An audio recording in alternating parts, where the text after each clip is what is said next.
Conferencia sobre la doma del buey o las 10 etapas del despertar. Saludos. Vamos a reflexionar hoy sobre un texto chino zen que pertenece a la escuela Rinzai. Lo escribió el maestro Kakuan Xian entre los años 1100 y 1200. Sí, es un libro muy antiguo pero muy actual porque nos indica ciertas pautas que a la luz de la gnosis son de oro puro. El libro se compone de ilustraciones y de poemas explicativos para el despertar de la conciencia, que vamos a ir comentando en sus diferentes etapas. Los maestros zen chinos fueron muy creativos en la transmisión de la doctrina de la vía del crecimiento espiritual. Uno de esos métodos utilizados fue precisamente esta serie de dibujos, con poemas y con sus comentarios, que ilustran 10 etapas o fases del proceso interno. Otro maestro zen llamado Sheiko fue el primero en presentar los cuadros sobre la doma del buey en 5 etapas, no en 10. Él quiso expresar la evolución espiritual mediante el blanqueo progresivo del buey, en las ilustraciones que concluye con la desaparición tanto del domador como del animal domado, indicando así la totalidad o la llamada vacuidad o talidad. Como en todas las filosofías, la comprensión de los diferentes maestros suele variar. Para Seiko, la culminación de la vida espiritual zen implica la disolución del ser humano en la vacuidad, es decir, como solemos entender, la absorción de cualquier forma perceptible en la fuente original o la gota de agua que se funde en el mar.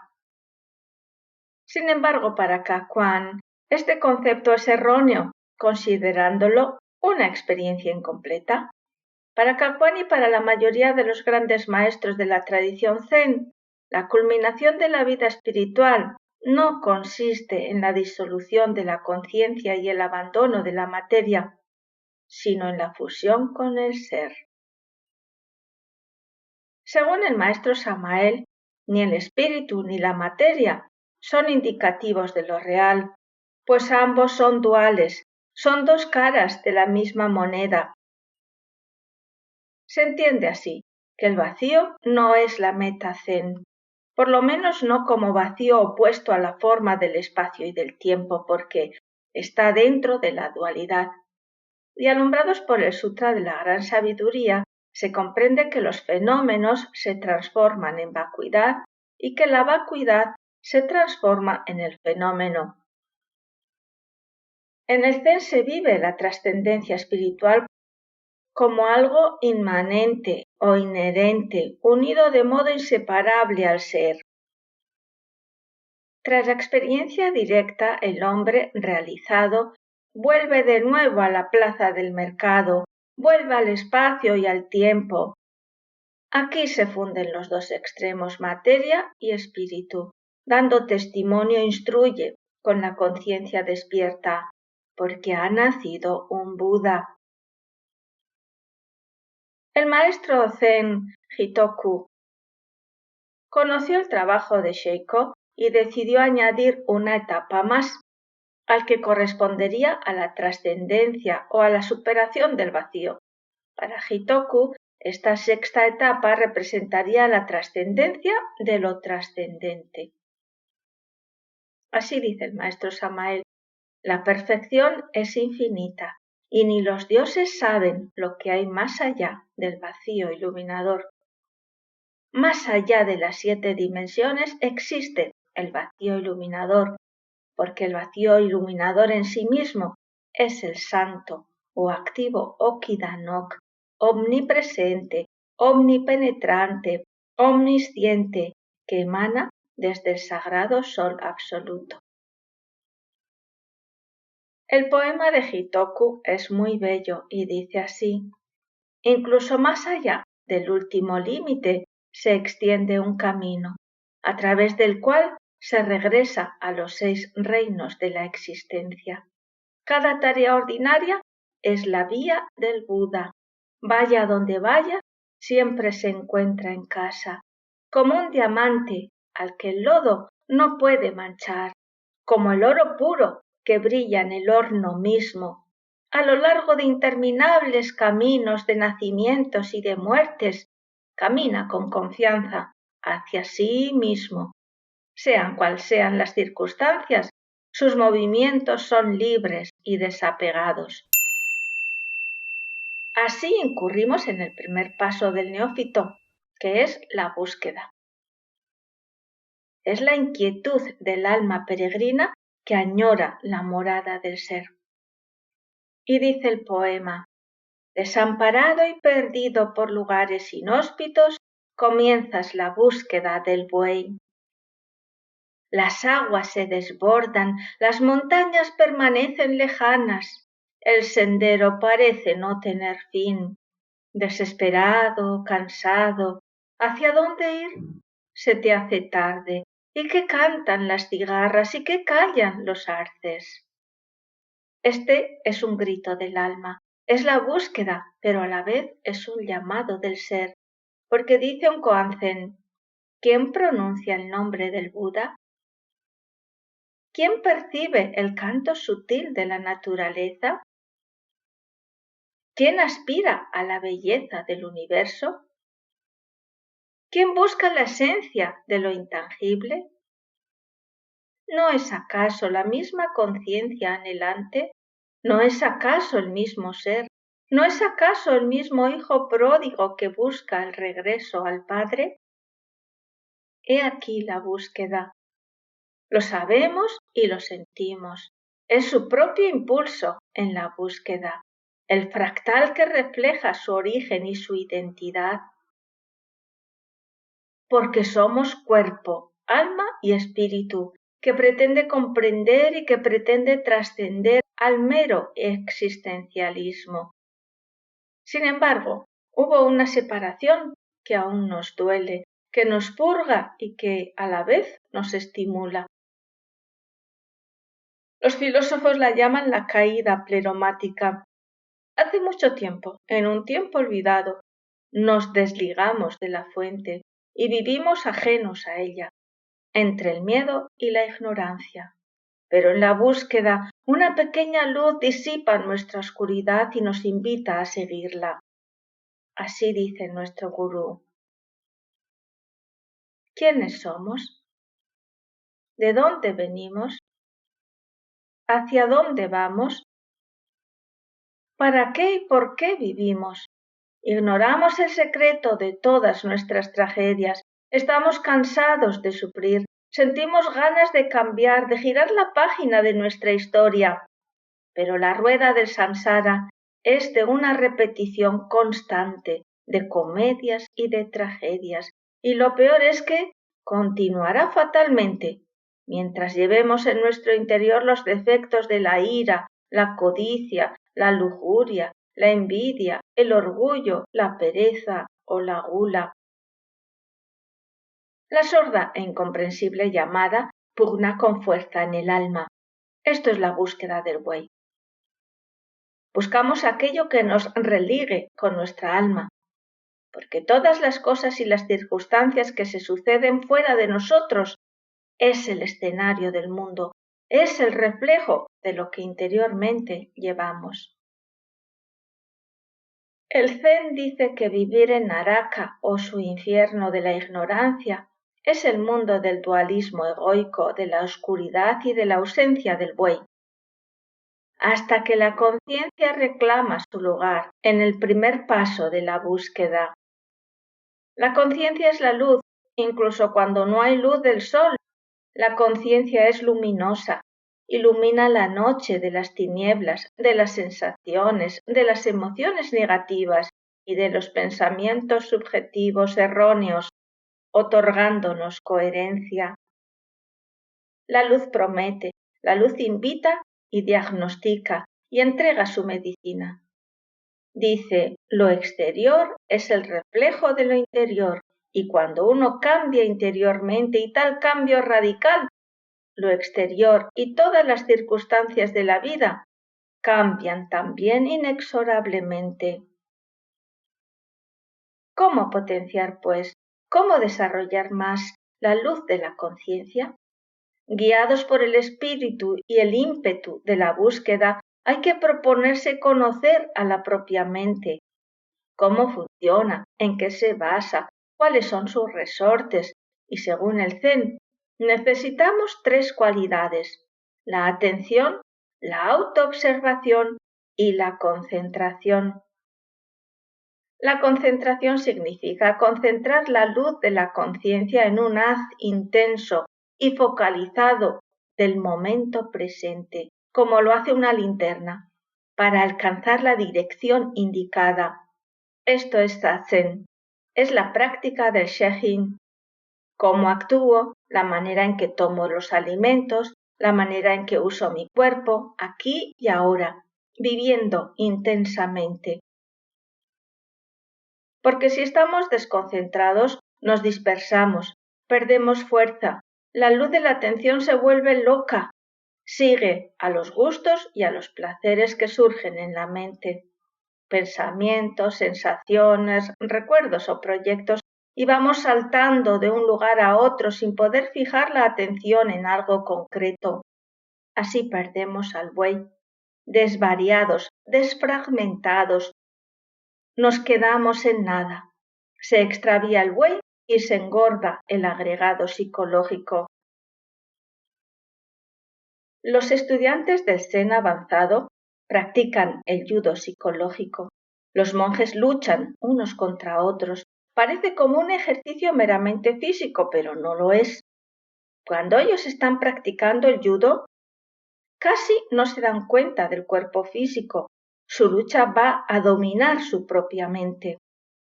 El judo en que se hallan combatiendo es contra la propia mente de cada uno.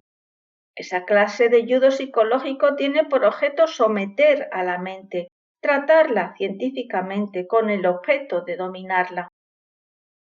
El recurso para evitar que la observación pierda su luminosidad es volver continuamente al momento presente, volver a concentrar el haz de luz una y otra vez sin desmayar.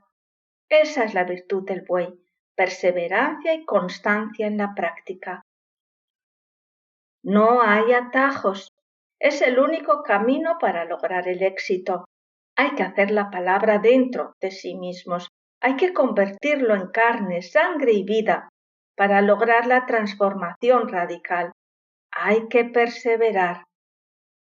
Sin identificación y sin rechazo, comprendiendo la naturaleza del ego y del ser, durante el Zazen el pensamiento ordinario consiste en no juzgar, en no elegir, en no dualismo. Es una doble actitud, mantenerse firmes y soltar. El maestro Kodo Sawaki solía decir: esto es como hacer volar una cometa. A veces soltamos, otras veces tiramos con firmeza.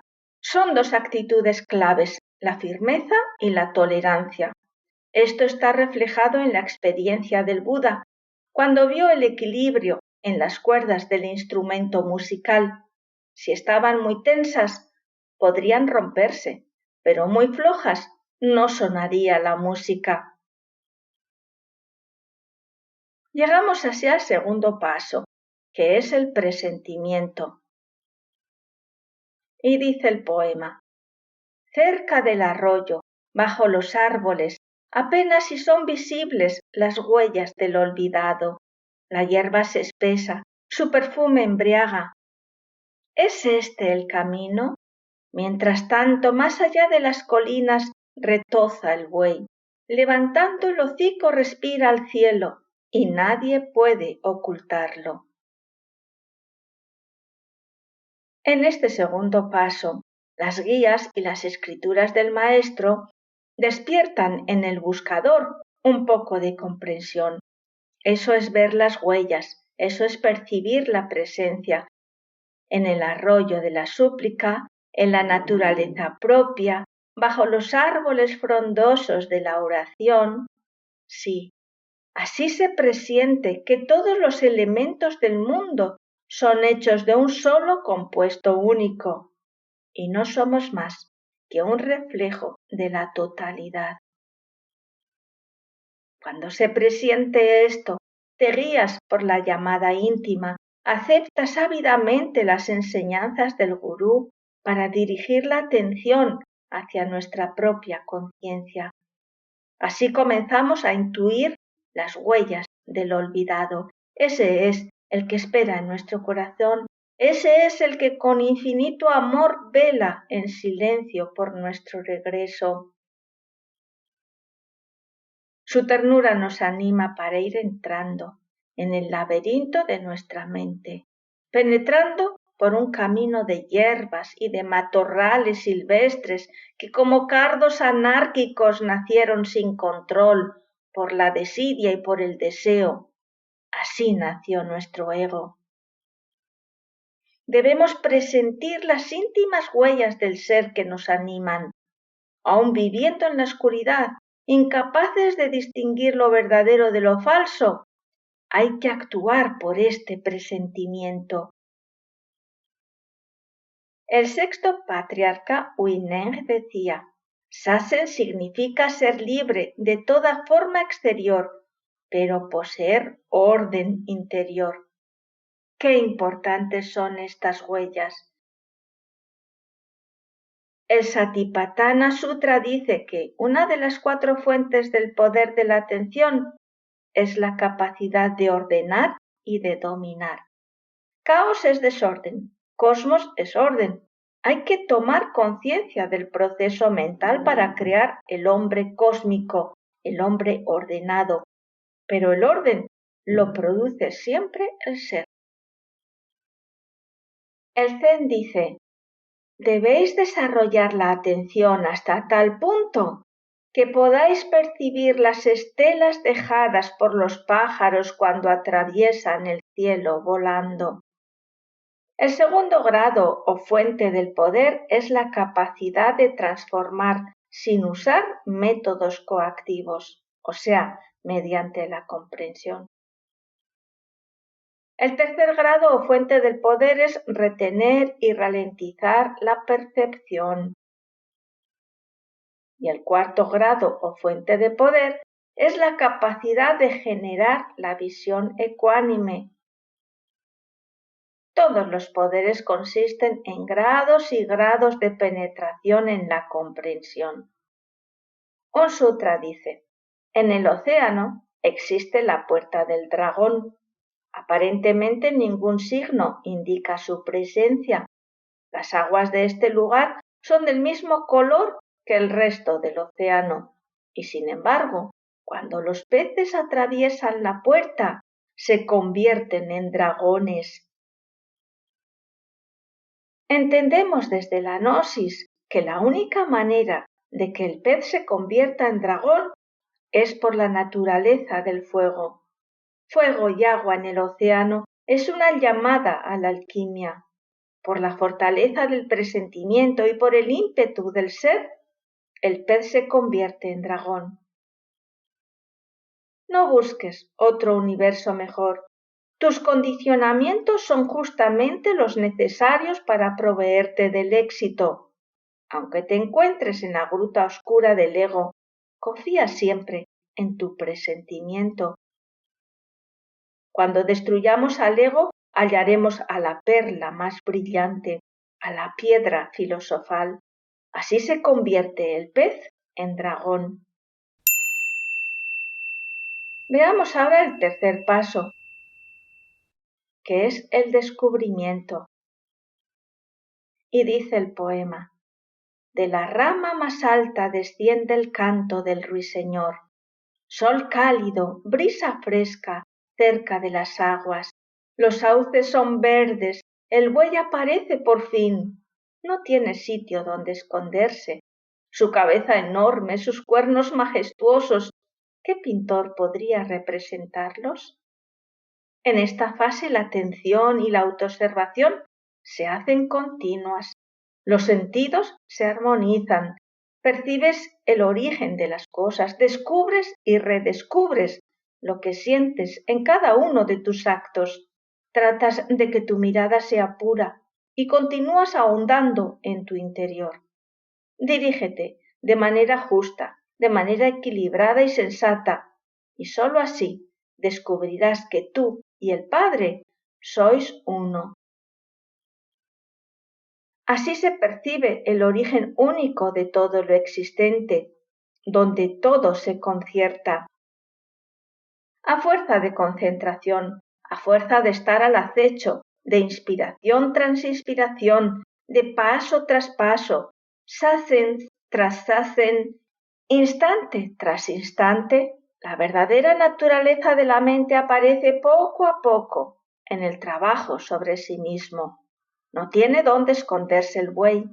El ruiseñor lo delata, el sol cálido lo anima, la brisa fresca lo acaricia, las aguas cantarinas son remanso celestial, mientras los sauces reverdecen en la nueva vida. Así dicen los textos sagrados: ven y encamina mi corazón desorientado para que los puros sentimientos míos broten de tu santa fuente.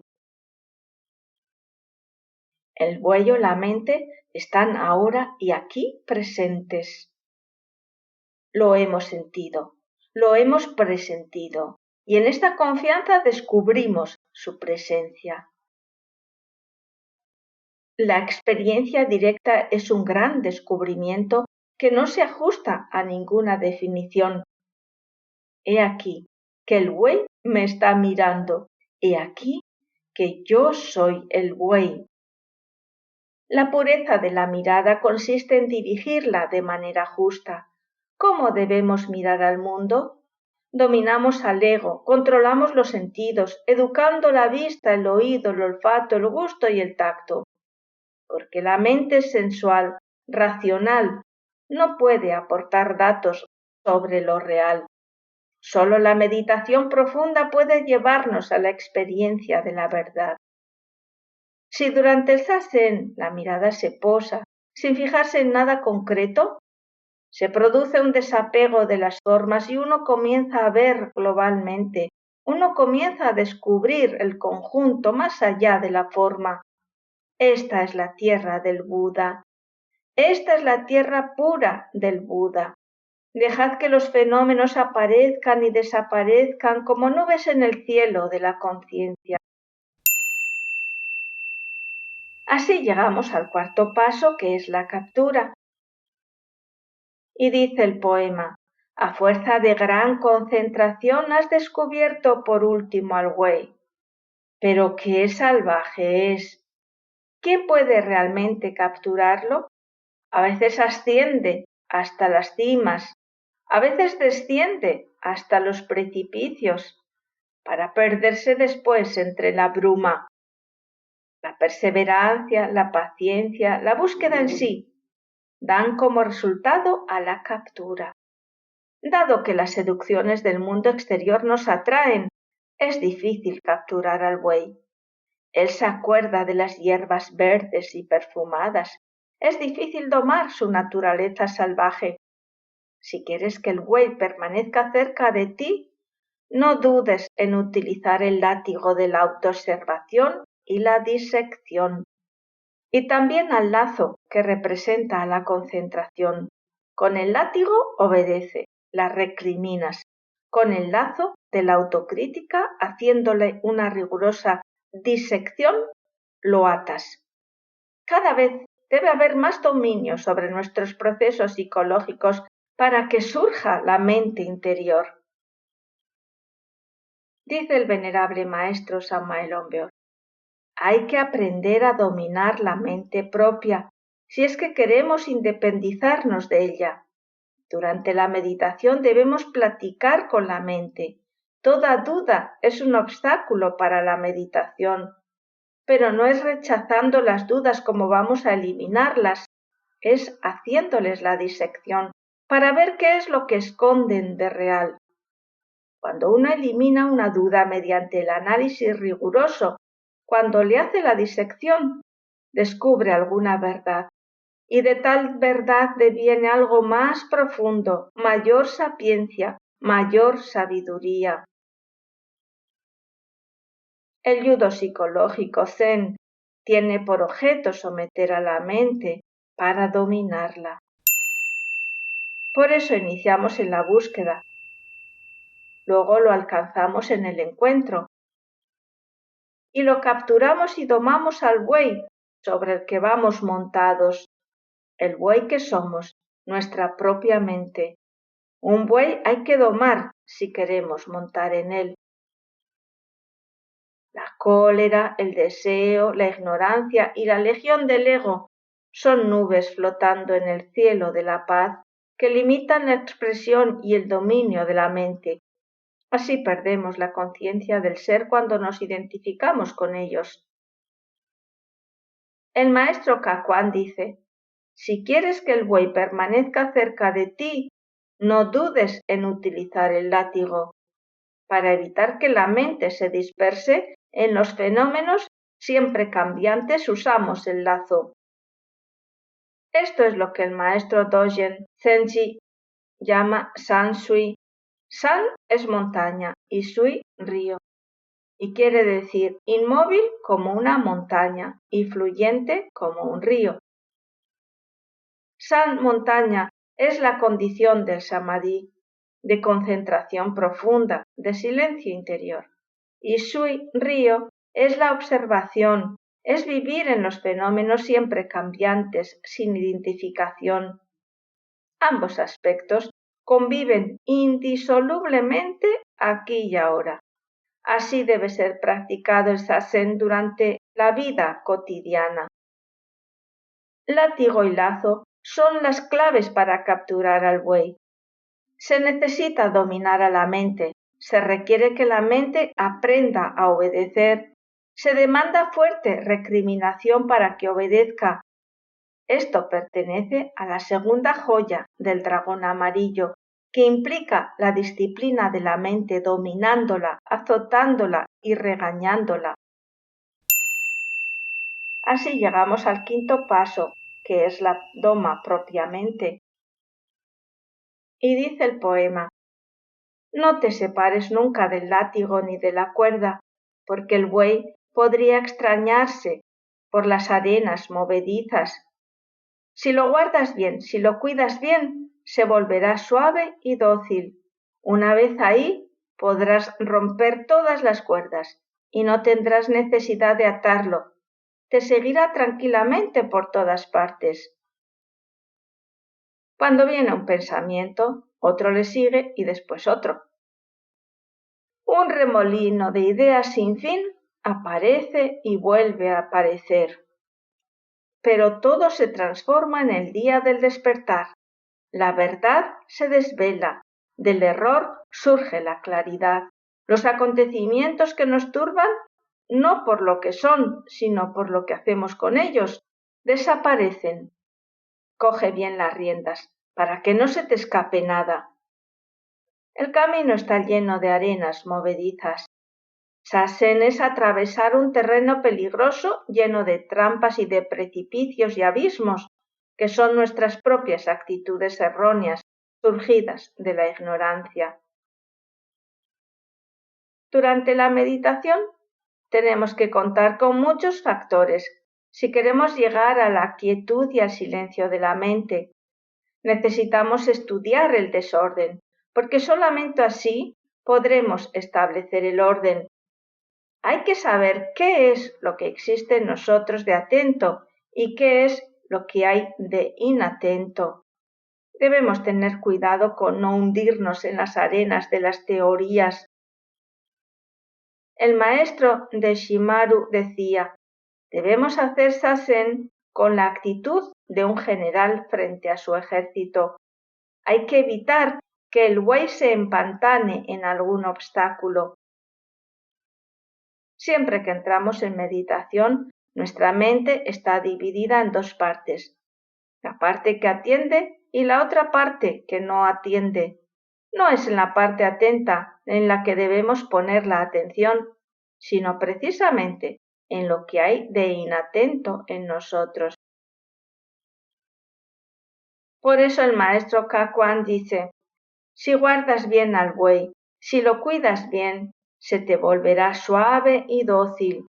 La doma del buey consiste en someter a la mente anárquica y salvaje. Es cuestión de paciencia.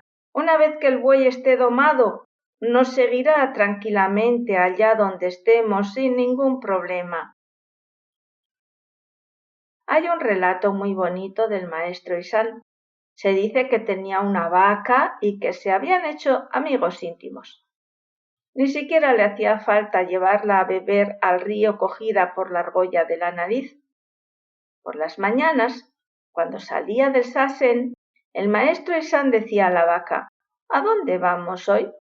Y la vaca respondía: «Donde usted quiera, maestro». Entonces el maestro Isan se montaba en la vaca e iba siguiendo el perfume de las flores y el canto de las abejas.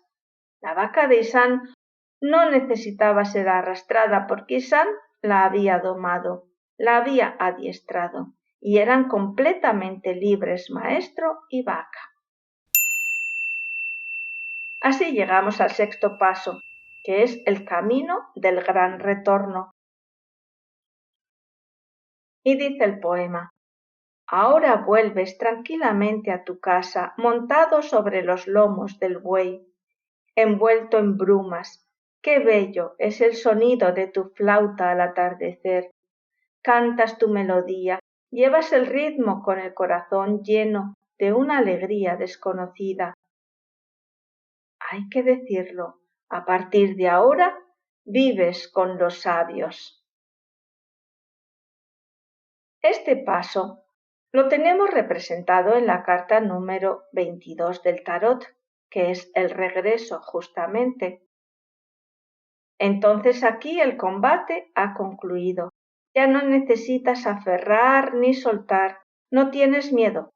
Como los leñadores del pueblo, murmuras y cantas canciones simples, como las que te enseñan los niños, porque recuperaste la inocencia y los valores del alma. El arcano 22 es la corona de la vida, es el regreso a la luz, a la encarnación de la verdad en nosotros. Hay que conquistar el grado de adeptus, saliéndose del estado animal y adquiriendo conciencia, dice el maestro Samael. La gnosis enseña 3 etapas por las cuales tiene que pasar todo aquel que trabaja en el despertar de la conciencia. Primero, la purificación. Segundo, la iluminación. Y tercero, la perfección. Nadie puede llegar a la iluminación sin haberse purificado primero.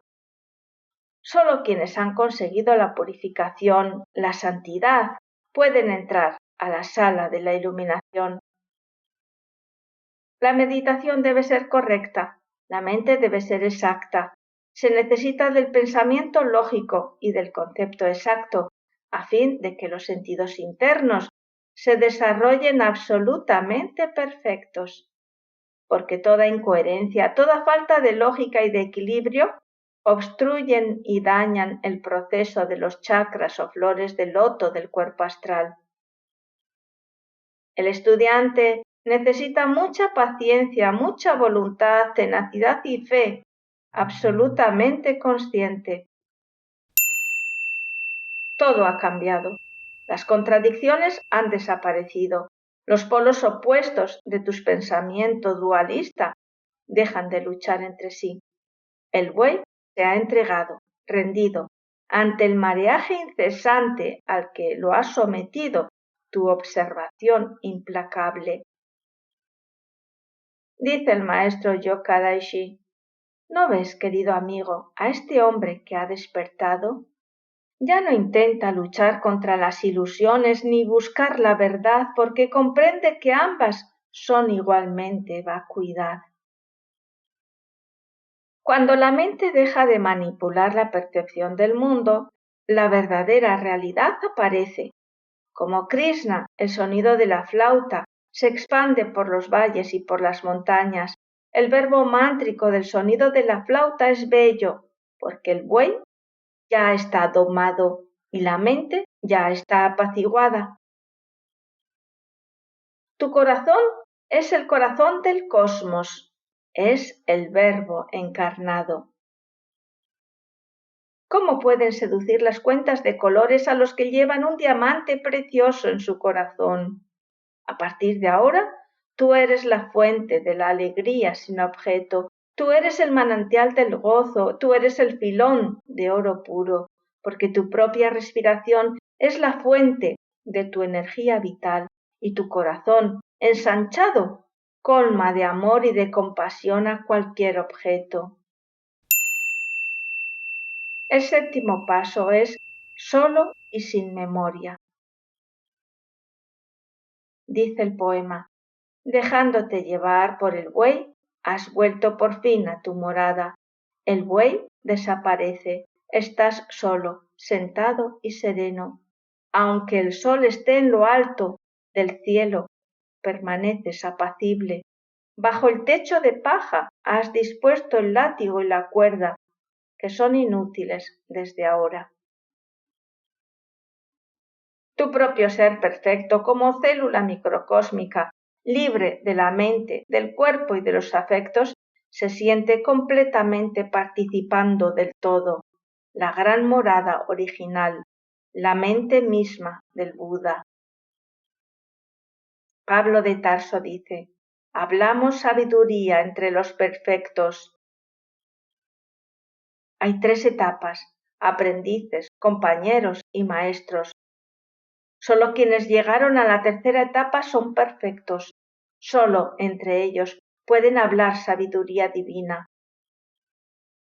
La corona de la vida es nuestro resplandeciente dragón de sabiduría, el Cristo interno.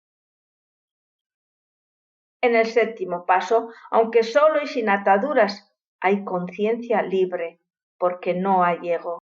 El sol brilla esplendoroso en lo alto del cielo y su resplandor diluye cualquier forma.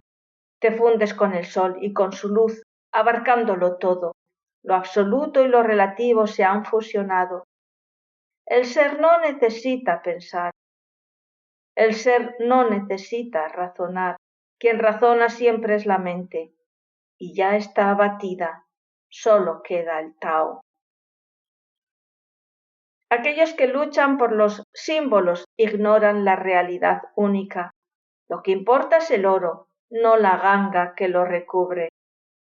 Se equivocan aquellos que, arguyendo que la realidad es única, tratan de destruir los símbolos que conducen hacia ella. Las redes y los lazos son necesarios para llegar a la liberación final. Se requiere de la didáctica para la eliminación del ego en las amorfas formas de la mente.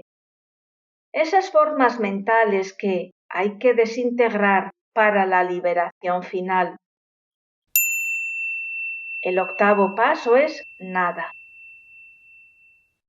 Así dice el poema: nada, ni látigo, ni cuerda, ni hombre, ni buey. ¿En qué se convierten los copos de nieve cuando caen en el corazón de la llama? En lo abierto se expande el espíritu de lo ancestral. No más confusión, solo serenidad. Ninguna idea de perfección que alcanzar. ¿Dónde podría posarse el ojo? Un santo al que los pájaros llevasen flores sería un puro espejismo. Has regresado a la casa, a tu verdadero hogar, a tu origen. La mente es materia física o metafísica, pero sigue siendo materia y hay que abandonarla. El cosmos entero ha sido reabsorbido a su fuente original y no queda nada, como un punto geométrico cuya circunferencia lo abarca todo. Cuando alguien ha pasado más allá de la mente, se ha hecho consciente de la verdad que no es del tiempo ni de los afectos. Aquel que alguna vez ha escuchado el verbo está más allá del tiempo, más allá de la mente. En el Samyata o en la experiencia directa del vacío iluminador, se es realmente el árbol, se es el pájaro, el pez, el sol, el mundo y los mundos. Se es todo lo que es, lo que ha sido y lo que será. Tu espíritu, tu verdadero ser, tan antiguo como la eternidad, anterior al tiempo, se expande y se expande sin límites hasta el punto de que las 100.000 galaxias conocidas se convierten en una mota de polvo. El hijo pródigo ha vuelto al hogar paterno. Ya no hay dualidad. Si los seres celestiales, ángeles, devas y otros quisieran honrar con una lluvia de flores a los que están en el estado de alaya o shamadí, no encontrarían a nadie, porque todas sus huellas han sido borradas. Hay una historia muy instructiva en el Sutra de Vimalakirti, donde estaba una diosa. Al oír la exposición sobre el Dharma, quedó asombrada y satisfecha, y adquiriendo la forma corpórea, derramó una lluvia de flores celestiales sobre los bodhisattvas y los saravakas. Cuando las flores caían sobre los bodhisattvas, resbalaban por sus cuerpos y caían al suelo. Pero, mientras que las que caían sobre los saravakas permanecían adheridas a sus cuerpos y no llegaban nunca al suelo. Los saravakas recurrieron a sus poderes sobrenaturales para sacudírselas, y sin embargo, ni aun así conseguían quitárselas de encima. Entonces la diosa preguntó: «Venerable Sariputra, ¿por qué te esfuerzas en quitarte las flores de encima?» Y él respondió: «Las flores no convienen al monje que quiere seguir la vía, por eso intento desprenderme de ellas». Y la diosa le dijo: «Las flores carecen de entidad más allá de la conceptualización, pero tú las percibes como entidades reales. Venerable Sariputra, aquellos que han abandonado el mundo para buscar el Dharma no conceptualizan su percepción ni consideran las cosas como entidad real. Solo estos practican conforme a la vía. Las flores no se adhieren a los cuerpos de los bodhisattvas mahasattvas porque ellos están más allá de la conceptualización. Pero los saravakas aún no han abandonado la corriente de las pasiones, no han eliminado el ego. Si te has liberado de los apegos al mundo fenoménico, no te apegues ahora a la vacuidad». Así llegamos al 9º paso, que es algo más que nada. Y dice el poema: buscar el origen, preocuparse de la fuente, es un paso en falso. Hay que permanecer en sí mismo sin querer ni ver ni oír, sentarse sin preguntar. He aquí que se abre la puerta del misterio, algo más que nada. Murmura el arroyo, la flor del manzano ha florecido sin motivo.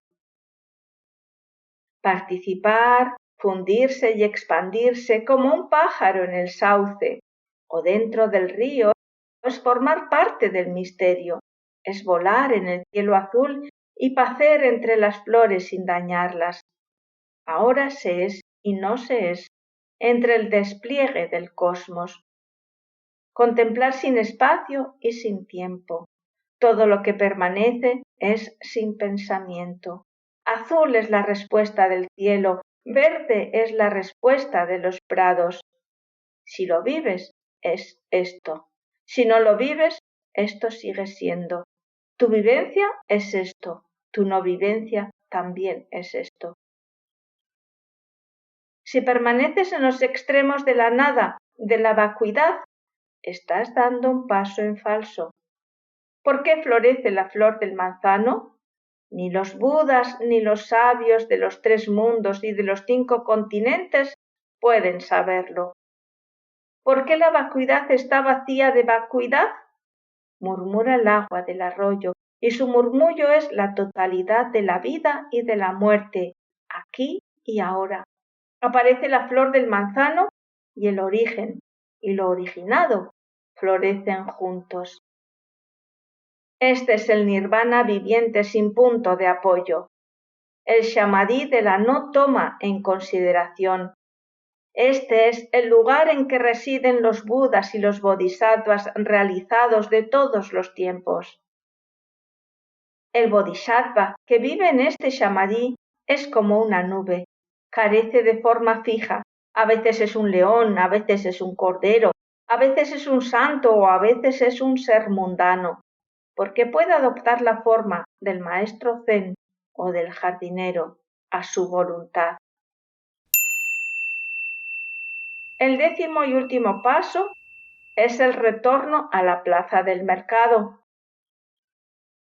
Y dice así el poema: con el corazón y los pies desnudos regresas a la plaza del mercado. Tu sonrisa brilla bajo la ceniza. No haces milagros y sin embargo allí por donde pasas es primavera. Tu morada es un misterio y ni siquiera los sabios la reconocen. No sigues la vía de los ancianos, tu camino es nuevo, siempre nuevo. Con una escudilla en la mano, apoyado en tu bastón, llegas a la plaza del mercado como si fuera tu propia casa. Te sientas a la mesa con los bebedores y con los leñadores. Cualquier hora es para ti un momento favorable. Cualquier tiempo es para ti propicio para el despertar. La plaza del mercado es el corazón del samsara, la ilusión, lo efímero, lo condicionado. Aquí la gente discute, compra, vende, se debate, lucha, sufre, ama, odia, nace y muere. La plaza del mercado es el ruido y es el polvo del mundo. Oh viejo mundo, el caballo blanco y negro del día y de la noche atraviesa a galope. Eres el triste palacio en el que 100 príncipes soñaron con la gloria y en el que 100 reyes soñaron con el amor y se despertaron llorando. Pero ¿quién ayudará a sus moradores? ¿Quién osará descubrir el misterio? Solo aquel que ya pasó a la otra orilla, el buen pastor. Bajo las cenizas de su peregrinaje, el bodhisattva brilla con su sonrisa natural. Brilla con su luz conquistada en la fuente original.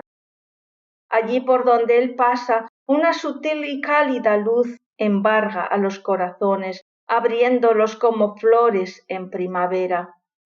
Te has convertido en la verdad suprema. Brillando bajo las cenizas del samsara, eres la verdad encarnada. Eres la verdad que el cielo y la tierra manifiestan con tu presencia. Eres la roca, eres el animal y eres el árbol. Eres las 10.000 direcciones en las que se despliega el espacio y los 3 mundos, el pasado, el presente y el futuro eterno, aquí y ahora. Eres la presencia invisible que se manifiesta visiblemente en todo lo que existe. Vemos tu cuerpo, oímos tus palabras, pero nada sabemos de ti, ni quién eres ni dónde moras, y ni siquiera los sabios de Occidente ni de Oriente pueden ponerle nombre al lugar en que moras. Eres como un relámpago que brilla por un instante. ¿Cuál es tu secreto? ¿Cuál es tu misterio? Los antiguos no pueden encontrarte, los que te rodean no saben dónde estás y tú no necesitas ya a nadie, porque sientes que eres el ojo que ve, el oído que oye, el cuerpo que vive, la voz que habla, la conciencia que resplandece. Porque el superhombre tiene poder sobre los elementos, sobre el fuego que flamea, sobre los aires que rugen, sobre las aguas y la perfumada tierra. Porque el superhombre brilla por un instante y luego desaparece entre las multitudes. El superhombre está más allá del bien y del mal. Conoce lo bueno de lo malo y lo malo de lo bueno. Porque el superhombre resplandece en la noche de los siglos y brilla sobre las cumbres majestuosas.